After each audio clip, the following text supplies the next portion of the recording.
Ассаламу достар, қалайсыңдар? Сендермен бірге мен Құралбаев. Жаңа видеома қош келдіңдер. Бүгінгі видеода сендерге күніне 2000 теңге табатын схеманы көрсетіп кететін боламын. Ол схеманы кез келген жастағы адам қолдана алады және күнделікті сіздер ақша таба аласыздар. Сондықтан да видеоның соңына дейін асықпай көрейік, әйтпесе түсінбей қалуыңыз мүмкін. Достар, егер де арнама тіркелмегендер болса, осы қызыл подписаться деген кнопканы басып, колокольчикті қосып қойып. Ал ендеше көп созбай бастайық. Достар, бүгінгі ақша табатын схеманы көрсетейін деген осы Gmail Farmer Bot деп аталады. Бұл боттан сіздер күнделікті ақша таба аласыздар. Яғни бұл боттан сіздер аккаунт ашу арқылы ақша таба аласыздар. Және де мен бүгін осы видеоның соңында осы сайттан ақшамды шығарып көрсететін боламын. Достар, бұл бот әр аккаунтқа зарегистрировать етсеңіздер, сіздерге 6 рубль береді. Егер де сіздер 100 аккаунтты, бір күніне 100 аккаунт зарегистрировать етіп отсаңыздар, сіздерге яғни 600 теңге таба аласыздар. 600 теңге деп 3600-дан 4000 теңгеге дейін таба аласыздар. Сондықтан да достар, осы ботты кез келген жастағы адам қолдана алады.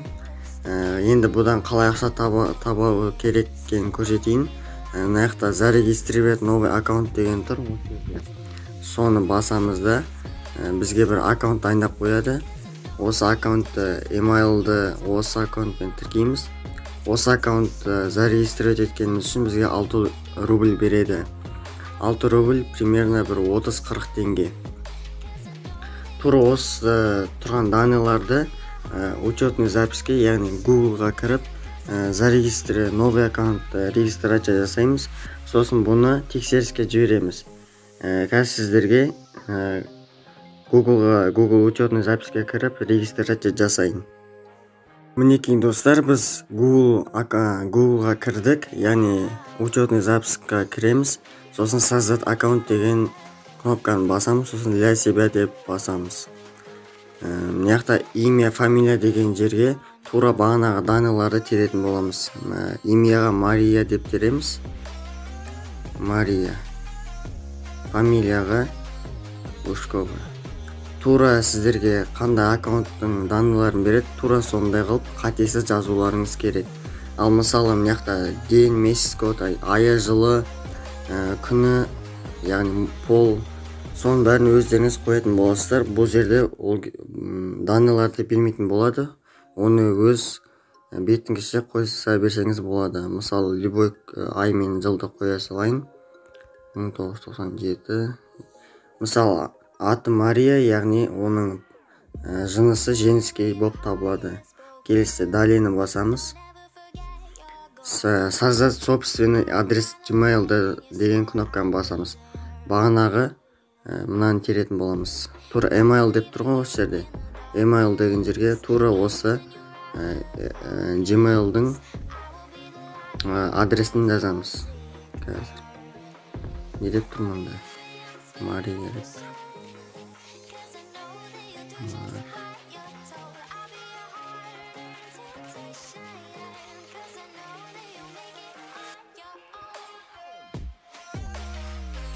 Ушкова дейді.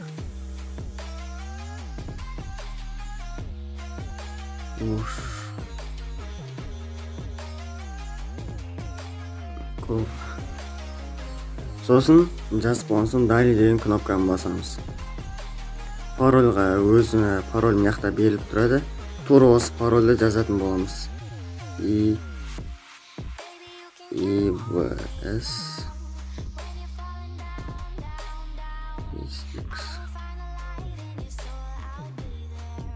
KVBU.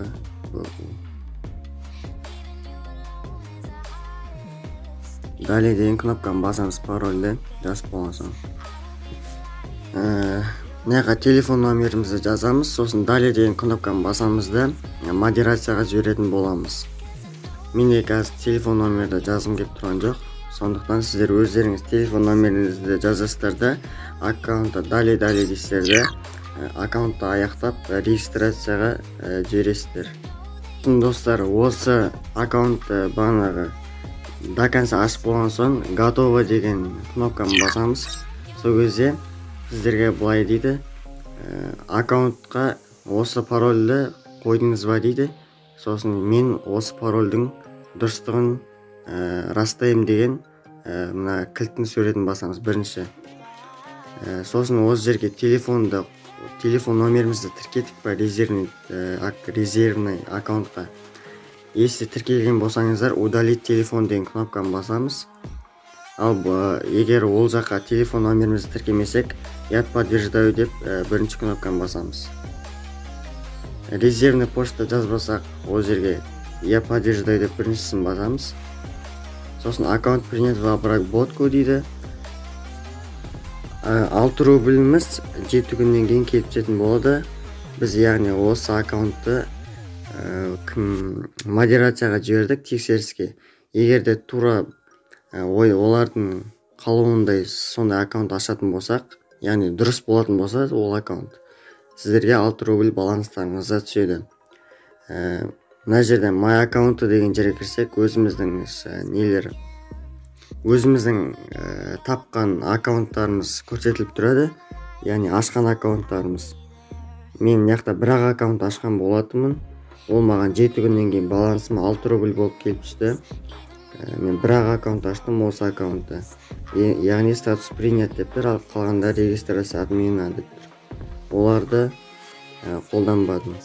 Яғни оларды тексеріске жібермедім. Енді достар, сендерге ақшамды шығарып көрсетейін. Айтпақшылай достар, сіздер бұл боттан әр досыңызды шақырған сайын сіздерге 3 рубль түсетін болады. Егерде ол досыңызда сіз сияқты аккаунт ашып, осы сайттан жұмыс істесе, яғни активно осы сайтты қолданса, сіздерге әр досыңызға 3 рубль түсетін болады. Осылайда ақша тапсаңыздар болады. Енді мен өзімнің ақшамды шығарып көрсетейін. Баланс деген кнопканы басамыз ақшаны шығару үшін. Менде қазір 21 рубль бар. Hold дегеніміз мысалы. Бағана аккаунтты жібердік тексеріске. Ол пока что бізде hold деген жерде тұрады. Ал баланс деген жерде біздің шығаратын ақшамыз тұрады. Менде қазір баланста 21 рубль тұр. Енді мен вывести деген кнопканы басамын. Выберите способ выплаты дейді, яғни Юманиға шығарғыңыз келе ме, или Кивиға шығарғыңыз келе ме. Мен Кивиға шығаратын боламын. Укажите номер кошелька дейді, мен старт деген кнопканы басамын да. Так. Өзіміздің номерімізді жазатын боламыз Киви. Мен қазір жазып болайын, қазір қайтан оралатын боламын. Мінекей достар, мен Киви номерімді жазып болдым. Енді менде доступный баланс 21 рубль бар екен. Өзіңіздің қалған сумаңызды жаз дейді, яғни қанша рубль бар, сізде соншалы рубльді жазатын боламын. Менде қазір 21 рубль бар, осы ақшаның бәрін шығаратын боламын. Міне заявка на выплату успешно создана дейді, яғни біз заявка жібердік, бірнеше уақыттан кейін бізге кивимізге ақша түсетін болады. Егер ақша түсетін болса, сіздерге видеоны жалғастыратын боламын. Короче, достар, маған осы Gmail Farmer бот деп аталатын боттан ақша келіп түсті. Мінекей достар, произведена выплата в размере 21 рубль Киви кошелегіме келіп түсті. Қазір сіздерге кивимді көрсететін боламын. Қазір мен я подтверждаю деп басамын, яғни маған кивиме ақша келіп түсті деген дәлелдемені растаймын. Я подтверждаю деп басамын. Енді мінекей достар, мен қазір кивимді көрсетем, ақша келіп түскен. Қазір көрсетем. Мінекей достар, Gmail Farmer боттан келіп түскен ақшам осы 21 рубль. Комментарийға жазып кетті Gmail Farmer бот. Яғни бұл бот ешқандай алдаусыз ақшаны төлейді. Сіздерге видеода көрсеттім қалай ақша табу керектігін, және де тура сіздердің көздеріңізше ақшамды да шығардым. Яғни бұл бот өтірік емес, ақшаны төлейді. Сіздерде ақша тапсаңыздар болады. Сосын комментарийға өтірік деп жазбай қойсаңыздар да болады. яғни сіздердің көздеріңізше мен ақшамды шығардым.